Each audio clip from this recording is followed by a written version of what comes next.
This episode of Health Gig is part of the Evolution series powered by Paragon. We are working with Paragon Performance Evolution to bring you a special series of incredible speakers which have been hand selected from their network to be our guests on Health Gig. Paragon works with companies to bring in authors and thought leaders who can help implement hands on programs which focus on transformation, integration, and greater awareness.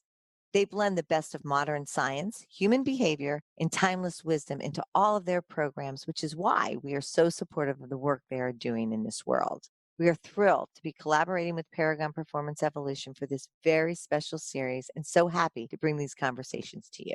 People are yearning for information. Having the opportunity to encourage people and to educate people and inspire people. It's amazing to be able to say we'll carve out time to take care of ourselves. There's something for everyone. Molly Bloom is our guest today, and she's here to talk to us about her extraordinary life. She is best known for her memoir, Molly's Game, which was adapted into an award-winning film of the same name by Aaron Sorkin. Bloom's memoir chronicles her journey from world-class skier to college student to LA waitress to building and operating the largest and most notorious private poker game in the world. Her games featured hundreds of millions of dollars and players like Leonardo DiCaprio, Tobey Maguire, A-Rod, and Ben Affleck. But eventually, her life came crashing down, and it's the lessons she learned and how she's living her life today that will encourage and amaze you. Thanks, Molly, for joining us. Welcome, Molly. Thank you so much. We're so happy you're with us today and telling your amazing story, your messy story, has become sort of the solution, or was at one point the solution that you created to move on. But for our listeners who might need to be reminded about your story, would you mind taking us through your life a little bit here first? It started out very normally. I was born in this quaint little town called Loveland, Colorado. I come from a family, we were very close growing up, and there was a lot of emphasis on athletics and there was a lot of emphasis on academics. We went up skiing every weekend. My family loved mogul skiing more than anything. And my brothers and I started competing locally and doing quite well. And then around 12 years old, I got some pretty bad news. And that news was that I had very severe juvenile scoliosis. I was a mogul skier, so impact, it's the necessity of the sport. And the doctors told me that they were going to have to basically reconstruct my spine and fuse the top 11 vertebrae together to form this solid bone and then put two metal rods in it. And, that was kind of the easy part. The hard part was the next year asking a 12-year-old to sit still and not move. And I talk about this period in my life a lot because this was the dark ages before Netflix and social Yeah. media and, all of these things that we use to babysit ourselves. And so it was kind of me and my thoughts. I knew in my heart that I wanted to ski again. The doctors, my coaches, my parents all said, no, that's not on the table for you. But it was during this year when confronted with myself and my own sort of thought life that I think I started to develop a really steely mindset. And I started to recognize that the thoughts that are kind of going on in my mind aren't necessarily my friends. They're not necessarily my ally. And I started this practice as a young girl, not knowing that it was a practice, but this practice of managing my mindset and starting to sort of re narrate what was happening. And then I strongly attribute that learning to what happened over the next 8 years, which was I got back on the snow. I made the US ski team at 19 years old. I became ranked third overall in North America at 20, and I made it all the way to the Olympic qualifiers at 21. This type of re-narrating of the mindset is something that's available to all of us, and it's just such a profound tool. Oh, the Olympic qualifiers didn't go as I wanted, unfortunately. I literally tripped on a stick. I skied over this tiny piece of pine bough, and my ski pre-released 20 feet in the air, and I fell really hard on my, already pretty fragile spine. I had to really kind of get honest whether I had another 4 years in me, how my body was really feeling because it was a lot of pain. And so I decided to retire. like I said, school was also a very important part of our life. And I was at the University of Colorado. I had a very good GPA. I had just taken the LSATs. That was the sort of next plan. But I was heartbroken walking away from skiing and just really devastated. I felt like I needed a year just to regroup. And the only thing I cared about was being warm because I've been chasing winter my whole life. Even during the summers, we would go ski on glaciers. I was like, I just want to be somewhere where I can have 365 days of sunshine in summer. So I went to LA and I started working for this guy, and he had this poker game and asked me if I would serve drinks at his poker game. It was this crazy experience where I walked in the room thinking it was going to be a bunch of normal people. And then it was like Ben Affleck and Leo DiCaprio. But beyond that, it was like the owner of one of the biggest investment banks and a politician who's a household name, and just all these people that you only hear about. Well, most of us only hear about on television. Some of us are related to them, but that's another story. Yeah. I just saw it as this incredible opportunity at a very young age to have this kind of access. And like, I'm such a learner, and the information that I was exposed to was priceless. Long story short, I wanted to stay in this room. And then over the next couple of months, I decided I want to own this room.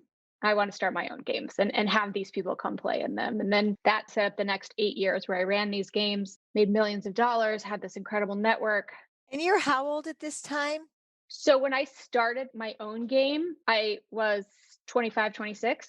Wow. And you moved out to California, and did you have friends there, or was this you just went and you connected with people there? Is that how it was? I had one friend there. And just got the job, and then Yeah, just one thing kind of wow. it was an adventure.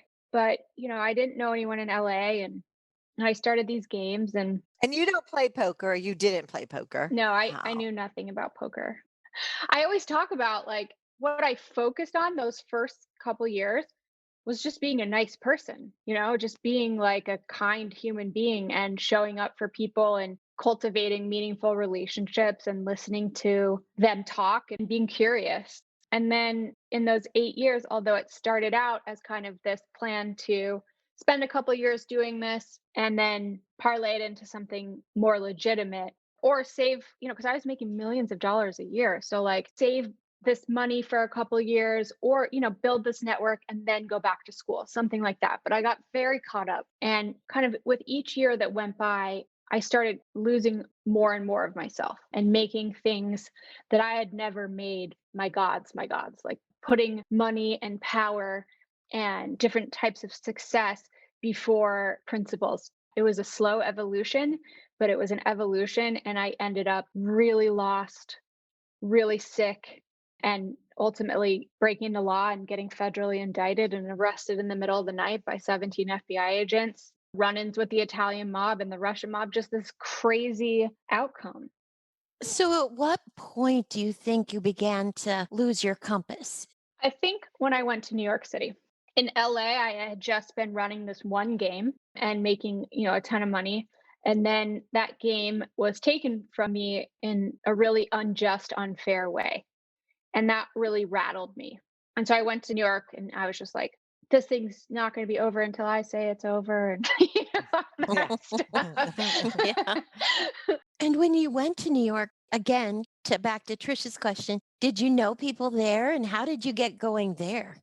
I didn't really know anyone. I had heard of a couple big games that existed there.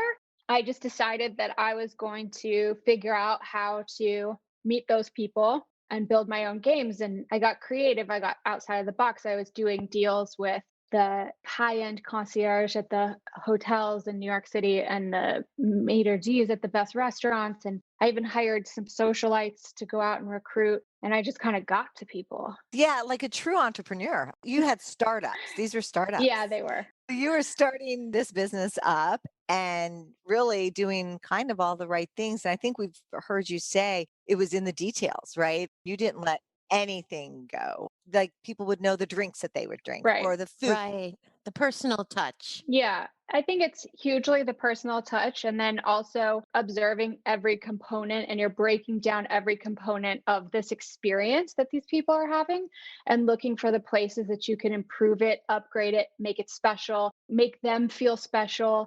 So many of the poker game runners, it was just about poker and they didn't pay attention to the details. And it ended up human beings have this very complex sensory system. And if you can start to address all of that, the way the room smells, the way it looks, how people are treating you, how fast somebody gets paid, and just kind of observing all these different ways to improve the process, the details matter. They just matter so much. To Trisha's point about being an entrepreneur, to being a startup, you called yourself the owner, the operator, the bank, and the finance arm at one point. This wasn't a small operation going on. No, that's kind of how I broke into New York City poker. I realized that so many people would play in these games and then they would get stiffed because the game runners were kind of running a Ponzi scheme in that they would only pay out if they got paid. I had learned a lot about credit extension and debt management in Los Angeles, and I thought, I can probably do this. So I became the bank for these enormous games. I saw someone lose $100 million a night. And so I don't know what I was thinking. Meanwhile, Molly, where were your parents and your brothers? Were they right there with you?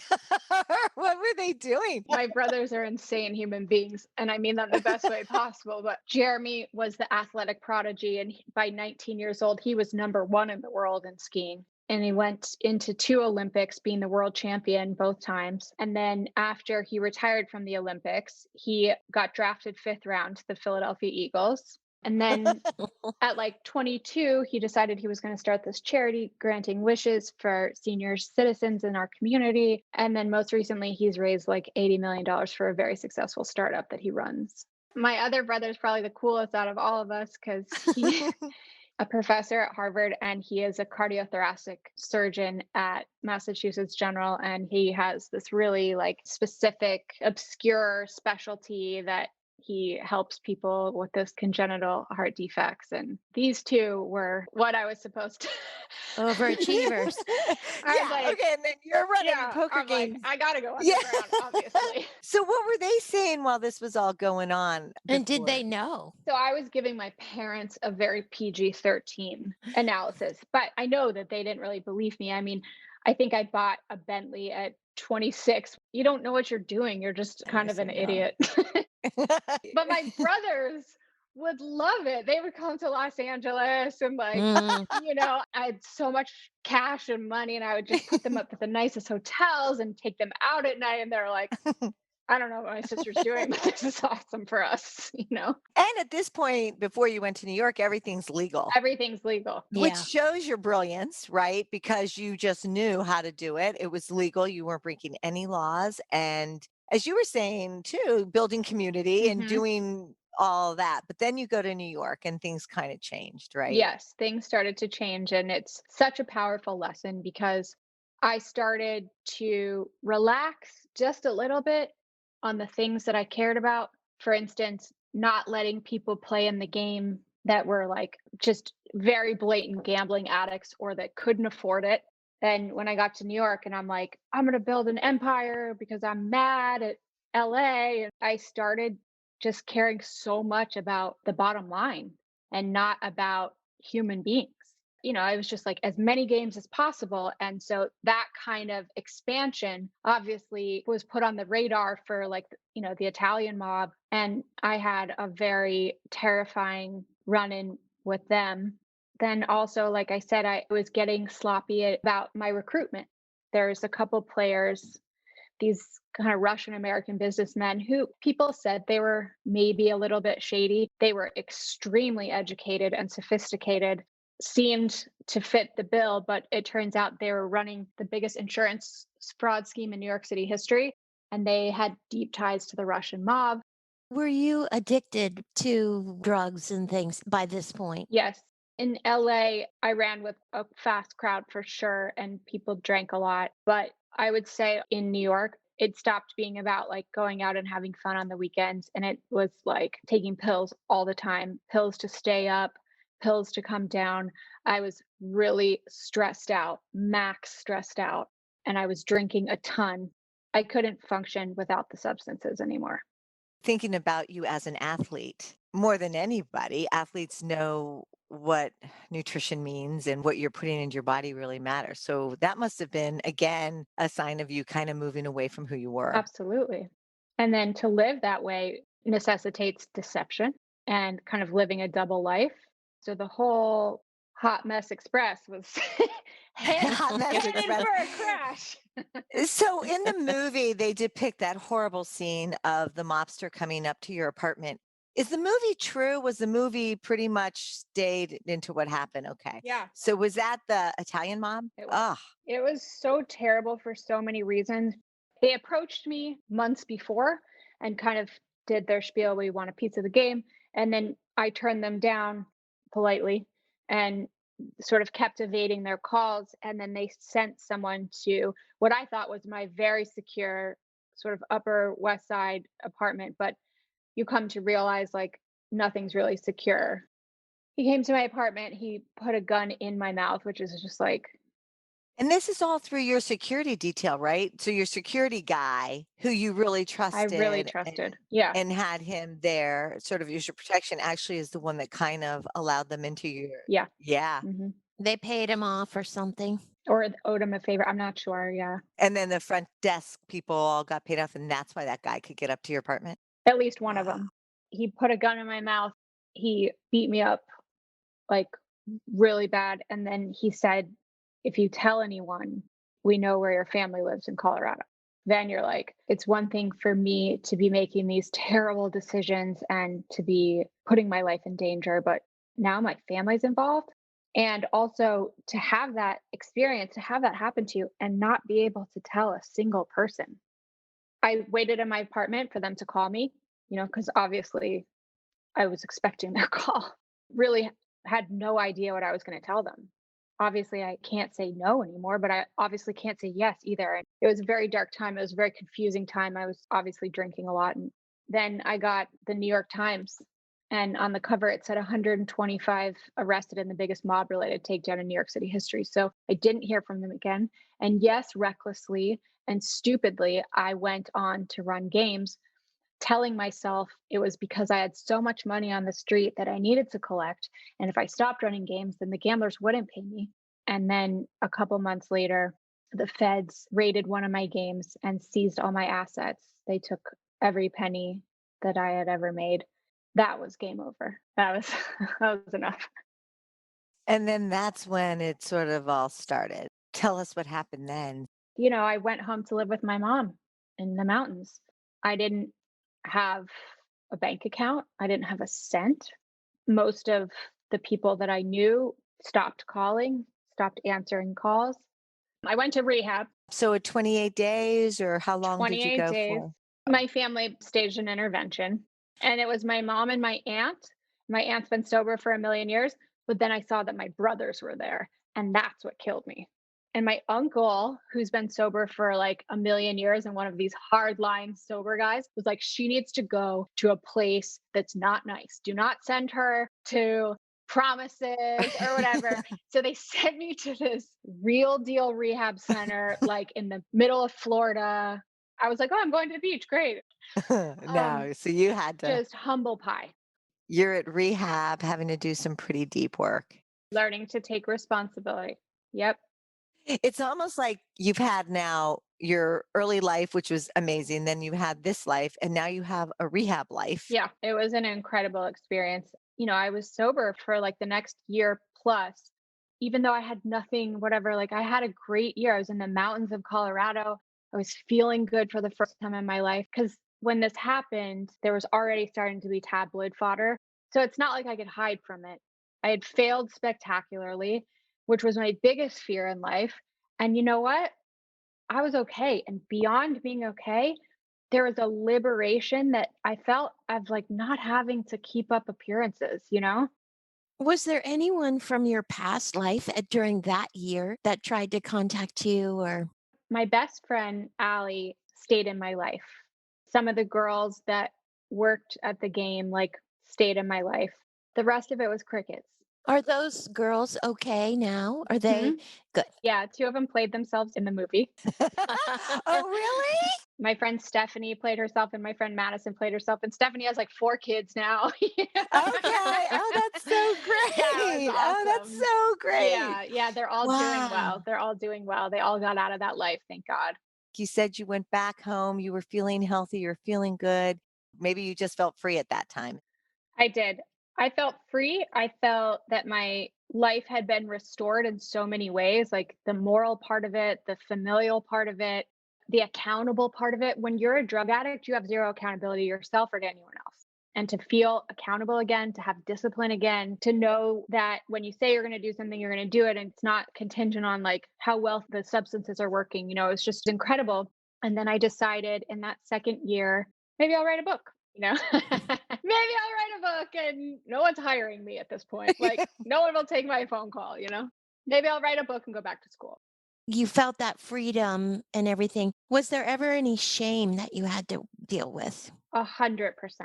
I felt an insane amount of shame and humiliation, mostly guilt for what I'd put my family through. I don't think I fully dealt with it until a little bit later down the road.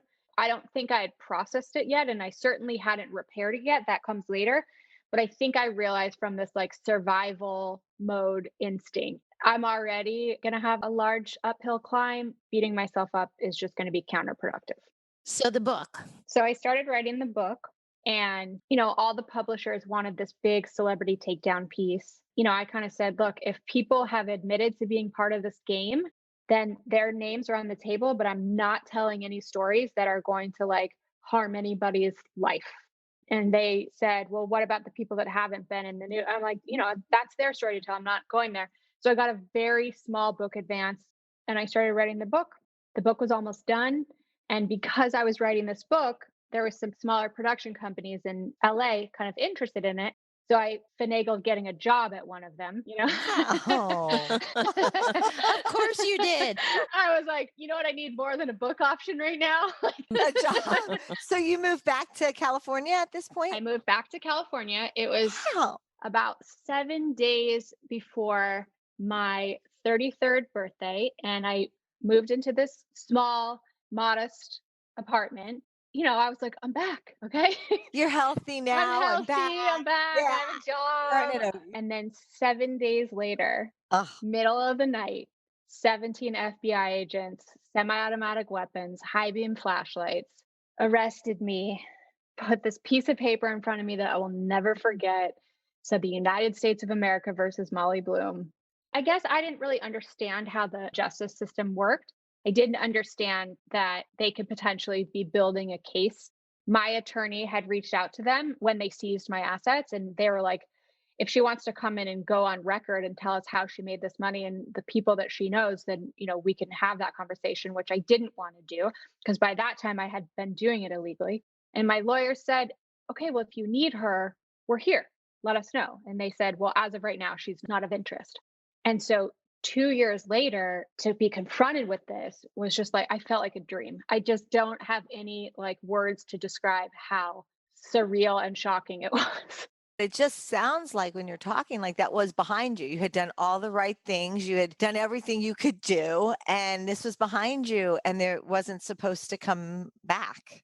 Is the book written at this point and you've got your job and the book's written? Because in the movie, the lawyers read the book, Yeah, right? yeah, yeah. The book is written, but now, of course, I'm like, now the story's different. Right, right. Yeah. Really My important ending is detail like about what's gonna have to wow. probably rewrite this book or add some material. And also, Wow. my attorney was like, you cannot publish this book right now because it could be used as evidence. So, no. And I was like, well, can I publish it ever? And he's like, we'll talk about it.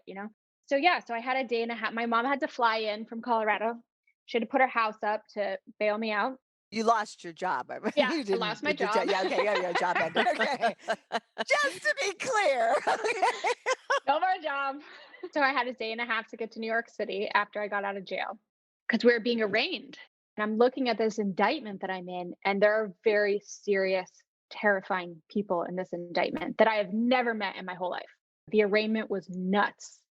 all these like sort of like Russian mobsters and their girlfriends or wives on the other side of the courtroom. And my cute little mom sitting there, like my cute little Oh, Colorado mom. And I'm like, how is this my life? But before the arraignment, I had 8 names of lawyers to meet with, to try to find somebody. And everyone I met with, I was like, I don't have any money, but I'm good for it. And they're like, no shot. And then finally, my last meeting, it was like 8 p.m. at night. I met with Jim Walden, who was played by Idris in the movie. He said, I was a federal prosecutor in Brooklyn and I went after crime families. And I would have never brought forth this indictment. And I don't know how, but I'll convince because he was at a very big defense firm. He's like, you need help. Everything you do in the next minute, hour, week of your life is going to heavily determine your future, and I know how stacked the deck is against you because I've been on the other side. And I was just wow. tears, because like for Yeah. the first time, like since this happened, I'm just like, someone is gonna help me here. And so, we went to the arraignment and I started working with Jim, and I went into his office the next day, like armored up, like with the defense up. And I was like, all right, Walden, what's our strategy and what's our angle? And he said something that I'll never forget. He said, integrity will be both our strategy and our angle. And people don't realize when you come into someone's life at a pivotal point like this, where the deck is so stacked against someone and they feel like the worst person in the world, you can be a huge part of their new life. And that's what Jim Walden was for me. And these people that came into my life afterwards. So, do you think when you met Jim and you started working with Jim, that might have been another pivot, maybe, where this whole piece of working on character and integrity, all of that? Because I know that you've now dedicated a lot of your life to speaking about those things and the importance of character, integrity. And so I imagine he was a huge piece Huge. in that. A huge pivotal part of that. Jim Walden was just a force in my life. And do you keep in touch with them now? Yep, all the time. Yeah. Yeah, So Jim kind of says that integrity is going to be both your strategy and your angle. Kind of feels like that's your motto now too. But absolutely. now what should we know? We're hanging on every word. Well, you ask all the right questions. We had to decide what to do. And Jim said, look, you have a really strong case, but minimum $2.5 million to fight this case. And clearly, I don't have any of that. We started kind of discussing options, and the prosecutors wanted a meeting with us. So we went in to have this meeting with these prosecutors, which was also completely surreal. What they really wanted was my cooperation. They thought that I had some information that could help them with high profile indictments. They were interested in Wall Street people, politicians, celebrities. This is the Southern District of New York, for better or worse, a very political office. They said that they weren't interested in what I knew about the Russians or the Italians, but they were very interested in some of these figures that had allegedly played in the game. They wanted all my hard drives. They wanted my full cooperation. They wanted me to wear a wire and try to get information from these people. They said, if you're willing to do this, we'll give you all your money back and we'll make sure that you don't go to jail. That's scary. Very, very scary. So they don't give you very much time to think about it. I think I had like 24 hours. I had to go home and really think about this. And where I had gotten to the first time I got sober very steadfastly was that this was entirely my fault. I had to own that. I had figured out a way to do this thing legally. I got super greedy. I put everybody that played in my games in this bad position. People lost things because of it. I didn't have any Harvey Weinsteins or Jeffrey Epsteins in the game. I would have handed those people over, no problem, right? I had information on the same level as what I was doing. Some of those types of activities, there weren't these egregious, terrible crimes because the only reason I would be doing it would be to get myself out of trouble. And since this was my fault, I just couldn't do it. I had to stay true to what I believed in, to my moral truth, and disregard the consequences to the best of my ability. You could have gone to prison. I was looking at 10 years because of the amount of money that I made. And the one lead prosecutor was like really upset and kind of yelling at me and stuff. And I just had to get into some trust. look, if I have to go to jail for a couple of years, I'll be okay. Money comes and goes, whatever, but integrity and morality and courage and all these things, those are the things that I can't live without. I saw that very clearly in my life. You just knew. I just knew. So then what happened? So then I had to wait to be sentenced. It was really stressful and I started taking pills again. I wasn't like completely out of control yet, but I was not sober and you know how that goes. I got sentenced. The judge was pretty lenient or lenient on me and said, I'm really not pleased with what you've done with your life, but I don't think prison is the answer. And I really hope that you try to turn it around, which was another pivotal moment in my life. So you got no time. I got no time. I got probation and some pretty hefty restitution. You know, again, another moment I'll never forget. I went to dinner with my family that night. Jeremy had just been inducted into the Colorado Sports Hall of Fame. And Oh. and Jordan had just like graduated Harvard again or something, you know? Again. And I'm like, I'm the family felon. Like, how is this can't be the way this story ends, no matter what. No. Here I am. I'm 35 years old. I'm millions of dollars in debt, legal fees, IRS tax liability on money that the DOJ seized. Don't get me started. Restitution, all the God. thing. I'm a convicted felon. My network is destroyed, it's decimated. And it's all my fault, you know? So I decided that I was going to write the book still. The book was published. It wasn't a New York Times bestseller. It did okay.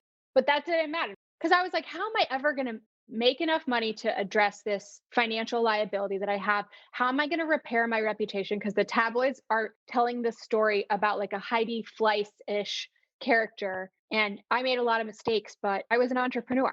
I needed some parts of that story to be told in hopes that I might have a job again someday. The only path forward I saw was to tell this story. And so I took the book to Hollywood, took a lot of meetings, and people are like, let me just give you some really good advice. This is a great story. Nobody's going to make this movie because of all the powerful people who will run massive interference on it. Mm-hmm. Did you have an agent or how did you do that? I just you going in there. Oh. And I just kept at it. And then some people would say yes, but then all of a sudden just drop off the face of the earth. So I just had to like regroup. And I was like, there are these people in Hollywood, this very short list of writers and directors that do not have to play politics because Hollywood needs them more than they need Hollywood. So I made this short list. Aaron Sorkin was on the top of the list for me. I love The West Wing. I love Moneyball. I love The Social Network. I mean, he's my favorite writer. I started trying to get a meeting with Aaron Sorkin. Finally, I met this entertainment attorney, Ken Hertz, who really believed in me and believed in the story and was very well connected. He's like, I can ask Sorkin for a personal favor. So Aaron showed up thinking that it wasn't going to be much of a meeting, but just doing a favor for a friend. I told him my story. He didn't tell me at the time, but he said that he knew he wanted to write it before he was out of the parking garage, like after the meeting. How long was the meeting? 60 minutes. And I was told I did not have a minute longer than that. And if Aaron wasn't interested, I could never contact him again. I bet that could be a whole movie in itself. Like how to prepare for a meeting with Aaron. Oh my God. It was terrifying. God, you could have all these like sub things going on, miniseries. And you just sat there and told him your story.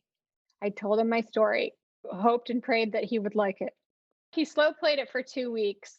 I heard nothing from him for 2 weeks. You know, I was back in Colorado again. And I'm like, well, what a cool opportunity though, you know, to be able to sit with him, right? And then I just got this email from him and it said, I just read your book and it knocked my socks off. And I'm like, Wow. Oh, wow. what? I'm like, so do you want to write the movie? Like, you know, no game. And then the movie, all in all, took about 3 years. And it was really funny because Aaron, when he called me to tell me he was going to write it, he's like, I have good news and bad news. The good news is I want to write the movie. The bad news is you'll have zero creative control. But then I called him back like an hour later and I'm like, but I'm your only source material. Right. That's true. You're not dealing with Steve Jobs here, bud. There's no biographies, right? So was it 3 years of like working on it? How'd that go? Because I was Aaron's main and only source material, I moved to LA for 8 months and worked with Aaron 5 days a week. It was so incredible. Oh, I bet. And how were you dealing with your addiction at this time? Had you gone back to it, or how did you, or where's that? I And was just, medicating and kind of doing what I had done in the past, which is make it all look okay, but living a double life to some degree, not functional without some substances.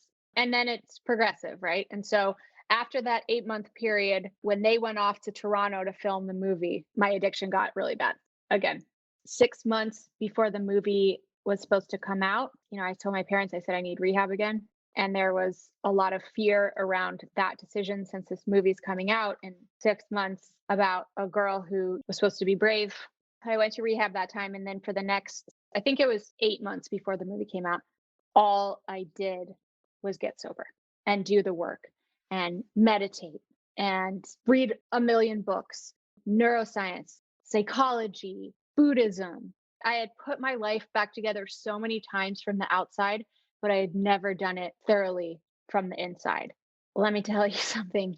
If I would have known that it is possible to feel like I feel today, I would have done that so long ago. I just didn't think that there was a solution to the way that I felt inside that wasn't pharmacological.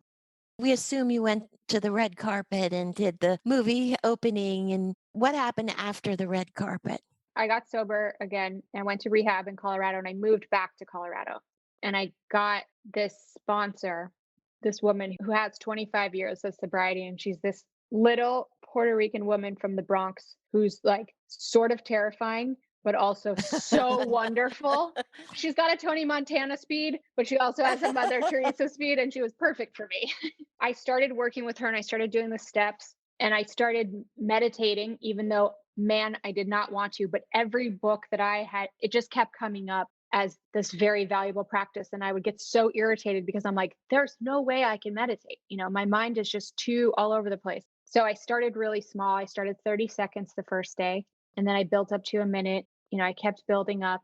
I used Headspace to learn and started meditating 20 minutes a day, practicing mindfulness, setting alarms for myself to do deep breathing and mindfulness, practicing the principles of a 12-step program, which is a lot of accountability, doing nightly inventories in which I look at how I showed up during the day. Was I being honest? Was I being selfish? Was I being resentful or was being fearful? And starting to sort of recalibrate my mind, my spirit, my nervous system, my body, and just incredible things started to happen. Like I have been a lifelong insomniac. And, after 5 months of meditating, I started to just go to sleep when my head hit the pillow.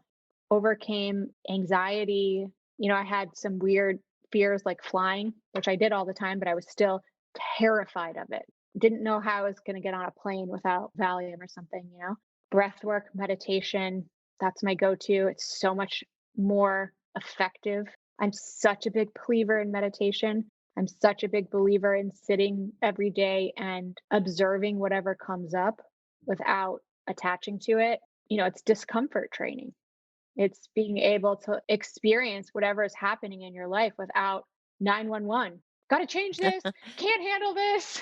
One of the things in doing research that I heard you say about meditation is that you talk about the relentless voice in your head is quieted with meditation, which allows you to move around the world with confidence. And I love that because I feel that to be true as well. One of the main reasons that I drank or took pills is because I had this relentless inner critic. I'll never forget reading The Untethered Soul. And I read this line in The Untethered Soul that you probably are both very familiar with. And it said, "You are not the voice in your head, you're the one that hears it." And I was just like, whoa, there is a part of your being that can hear that relentless critic, which means that you have some agency over it. And I think that meditation and mindfulness is exercising that agency. I recently have been going through some infertility stuff, some IVF stuff. So I had to deepen that practice even more. Each thing that comes into my life, each challenge, I have a process now, which is the most incredible, liberating, amazing thing. That's why I feel so compelled to share this, because if there's a 20-year-old girl out there that can resonate with that stuff, that can start to incorporate these practices and manage those parts of her mind and skip out on all of the suffering, that's everything to me. You talk a lot about community and how you really have learned that the community really matters and the people you surround yourself with really matter. Can you talk about that a little bit? During the years that I was running those games, I surrounded myself with people who worshiped money, power, prestige above everything else. So it's kind of not surprising that over time, when you allow yourself to be in those circles, and by the way, I should add in worshiped money, prestige, power above all else, and to the degree that they did bad things or were immoral. Okay. We're social animals and we're so influenced by our community. I remember going to this AA meeting the first time. There was 80 people in the meeting and it was all walks of life. And I walked in and I'm like, these people don't look like the people that I've been hanging out with. I don't know about this place. And then the meeting started and it was a Jim Walden moment for me, right? Where I heard people sharing about compassion and integrity and doing things for others. And, I was like, this is the community that I want to be a part of because I know that I'm not impervious to influence. And it was the first time I felt really like I was a part of something. Do you regret the hot mess express, as you called it? Or do you think you wouldn't be where you are today without it? Both. I have moments where I'm like, if I would have known these things earlier, if I would have known that I could quiet that voice or that I didn't have to suffer from crippling anxiety or depression, if I would have known those things earlier, I think I would have gone in a much different direction. And it's easy sometimes to fantasize about where that would have gone, but that's not what happened. And I kind of already know myself. Even if someone sat down to me and like gave me the most emotional, galvanizing conversation about meditation and mindfulness, I would have been like, no, I had to crash and burn. I'm stubborn and willful, and that's how it had to happen. I do regret also like putting my family through what I put them through, for sure. Where do you see yourself going from here? I'm never totally certain. Right. I'm almost done writing a book proposal for my second book, which is really about the things that we've been talking about in the latter part of this conversation, but also the story, but also like a cookbook, how you do these things, like the practical way you do these things. But the thing that I really want to build, like my big long term vision, is that I think that a lot of people want to change, and change would be very good for the world. But a lot of the self help products that are out there and self help books kind of fall short of a couple of really integral pieces, such as the social component. And what I see in AA is a community of people, and the miracles that happen because of that social community are so powerful. And I think we're in really interesting times here where we can build that online. Like I've developed this first product that kind of welds these two things together, this behavioral product with the social component. And what I'd really like to do is have a studio that creates these kinds of experiences, games and apps that leverage a community and leverage some of these protocols that we know work. That's my dream, to have this studio. You were mentioning that you're going through IVF. Yeah. So, yeah, tell us about your personal life, where you are now in your Okay. personal life. Okay. I'm an open book. I got married a couple of years ago. And before that, I'd frozen my eggs. And I did that at a really super reputable clinic in Los Angeles in my 30s and really thought, I'm so clever. I froze time on fertility. I'm so clever. And I had this like massive overconfidence around it. And I think part of that is because they've oversold it as an industry, egg freezing technology. What we're seeing now is that it only works like less than 20% of the time. I met Devin. He's a neuroscientist. He's in recovery. We got married and then we went to try to use those eggs and none of them worked. And so by that point, I was 41 and I went to this other clinic and they said, They took all my like fertility measures and they were like, doesn't look good. And then I did something. I was like, all right, I'm going to leverage as much as I can from health, wellness, Eastern medicine, and then also Western medicine protocols. So I found this clinic that their labs are the best in the country because we're growing embryos, right? So that's CCRM with Dr. Schoolcraft, and they're actually in Colorado. And then I threw the kitchen sink at it. Chinese herbs, acupuncture, changed my diet, took all the inflammatory foods out, supplements. By the time I went to my suppression check, which the next time I tried to do IVF, because I had done it 2 times and failed, Dr. Schoolcraft said, I have no idea what happened, but your like AMH, which is the main fertility marker, is 3 times higher than it was before.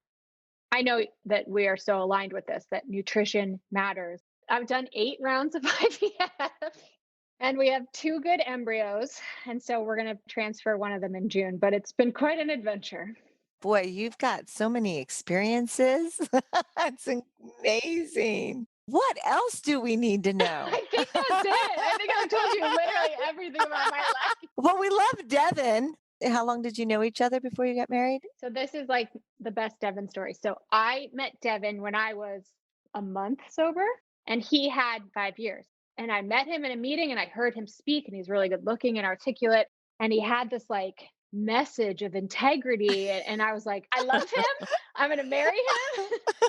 And he was Wow. like, I'm not going anywhere near you. You have 1 month of sobriety. And he stepped back and would not date me until I had 11 months because that's what you're supposed to do. Not the guys that I'd been used to hanging out with. Somebody totally governed by their principles. We started dating and then we got married. The rest is history. I saw a beautiful picture of your wedding on Instagram. Yeah. You were a beautiful bride. Thank you. It was so nice. Molly, thank you so much for joining Of us. You're course. amazing. You are just incredible. And You're we just so can't believe kind. we get to know you. Oh, well, I feel the same about you too. I love what you're doing. I love your message. I think it's so important. And you are way ahead of the curve. We're a little bit older. No, that's not what I meant. I just mean like this is like No, I all a know. very hot topic now, but to have the wisdom to recognize these things before they were so mainstream is like really incredible. Thank you. Thank you for joining us on Health Gig. We loved having you with us. We hope you'll tune in again next week. In the meantime, be sure to like and subscribe to this podcast and follow us on healthgigpod.com. I'm Trisha. And I'm Doro. Be well. To learn more on how to live a co-mindfulness life, visit comindfulnessproject.com.